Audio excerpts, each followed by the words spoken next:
नहमदुहु व नुसल्ली अला रसूलिहिल करीम अम्मा बाद फ़अऊज़ु बिल्लाहि मिनश शैतानिर रजीम बिस्मिल्लाहिर रहमानिर रहीम।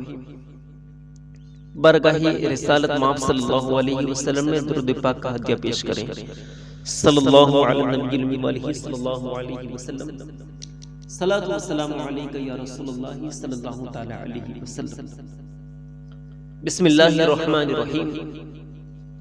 अल्लाह के नाम से शुरू जो बड़ा मेहरबान निहायत रहम वाला।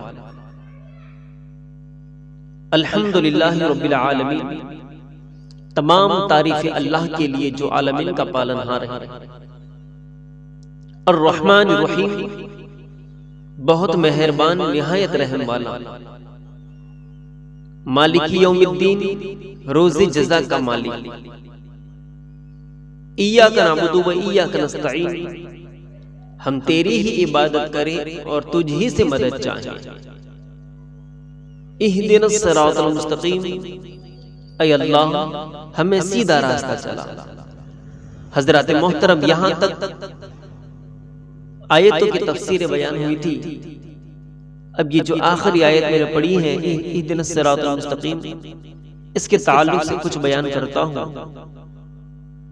हजरत मोहतरम इस आयत का ताल्लुक पिछली आयत से यानी कि इय्याका नअबुदु व इय्याका नस्तईन से चंद तरह का ताल्लुक है, वो समात फरमाएं।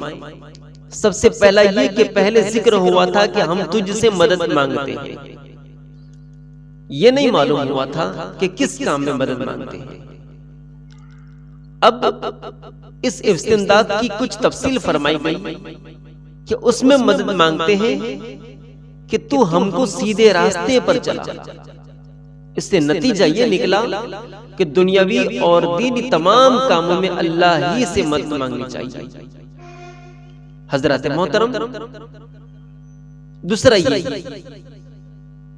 कि इससे पहले जिक्र था इबादत का, यानी ऐ मेरे मौला हम तेरी ही इबादत करते हैं और तुझी से मदद चाहते हैं। इससे पहले वाली जो आयत थी इहदिनस इय्याका नअबुदु व इय्याका नस्तईन, इसके अंदर इबादत का जिक्र था।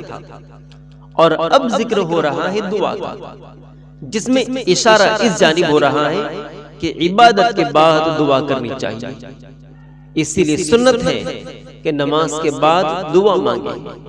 कई लोगों की हजरत मोहतरम आदतें हुआ करती हैं कि इबादत नमाज वगैरह हो गई तो फौरन उठ के निकल जाया करते हैं।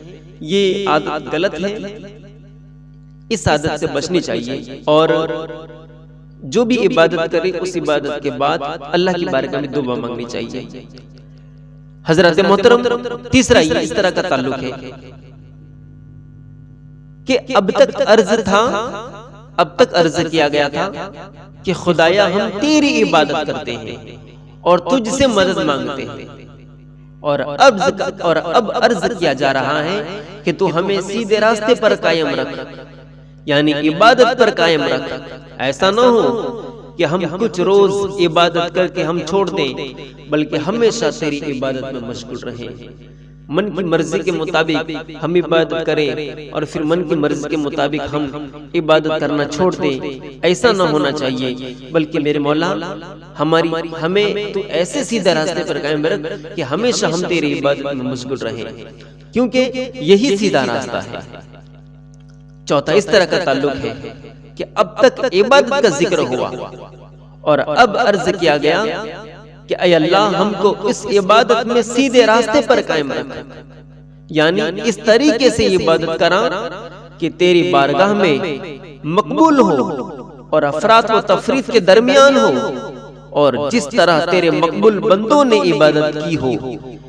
ऐसा न हो कि दुनियावी राहत के मौकों पर तेरी इबादत से गाफिल हो जाएं, यानी कि दुनियावी ऐशो आराइश में जब हम आ जाएं तो हम तेरी इबादत से गाफिल हो जाएं, हम तेरी इबादत न करें। बल्कि ऐसी राहत के दिनों के अंदर भी, सुकून और इत्मीनान के दिनों के अंदर भी मेरे मौला हम तेरी इबादत से गाफिल न रहें। अगर कभी इबादत में मशक्कतें हो तो इबादत से मुंह न मोड़े। इबादतों के दिन अगर कठिन हो, अगर रमजान मुबारक का महीना अगर सख्त गर्मी में है तो मेरे मौला उन गर्मियों की वजह से हम इस रोजे जैसी अजीम इबादत को न छोड़ें और सर्द माहौल हो, ठंडी का माहौल हो और फजर की नमाज में उठना और ठंडे पानी से वुजू करना बहुत मशक्कत वाला काम है। तो मेरे मौला कहीं ऐसा ना हो कि इसी मशक्कतों की वजह से हम तेरी इबादत से गाफिल हो जाएं, बल्कि ऐसी मशक्कतें हो फिर भी हम तेरी इबादत करते रहे, सुकून और इत्मीनान के दिन हो फिर भी मेरे मौला हम तेरी इबादत करते रहे। और पांचवा इस तरह है कि इबादत वगैरह के बाद हिदायत की दुआ मांगना, इसलिए है कि बगैर हिदायत की इबादत मकसूद तक नहीं पहुंचती, मकसूद तक नहीं पहुंचाती। बड़े बड़े आबिद आखिरकार जिंदगी बनकर रह गए, जैसे कि इब्लिस वगैरह बहुत बड़ा आबिद था, लेकिन ये लोग अव्वल ये जो आबिद थे वो अव्वल दर्जा का आबिद था और बाद में गुमराह हुए। देखो ये लोग ये जो है वो बाद में गुमराह हो गया।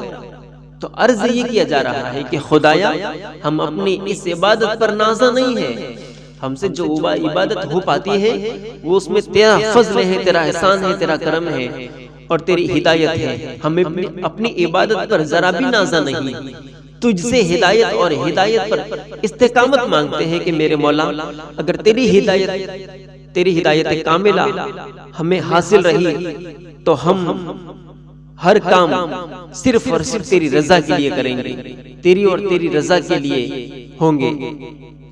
तो हजरत मोहतरम इस दुआ से, इस आयत करीमा के अंदर हमें ये पता चला कि हिदायत और हिदायत की दुआ हर नमाजों के बाद मांगनी चाहिए और यही इस्लाम का, यही शरीयत का दर्स है। इंशाअल्लाह मज़ीद गुफ्तगू आइंदा क्लिप में की जाएगी। अस्सलामु अलैकुम व रहमतुल्लाहि व बरकातुहू।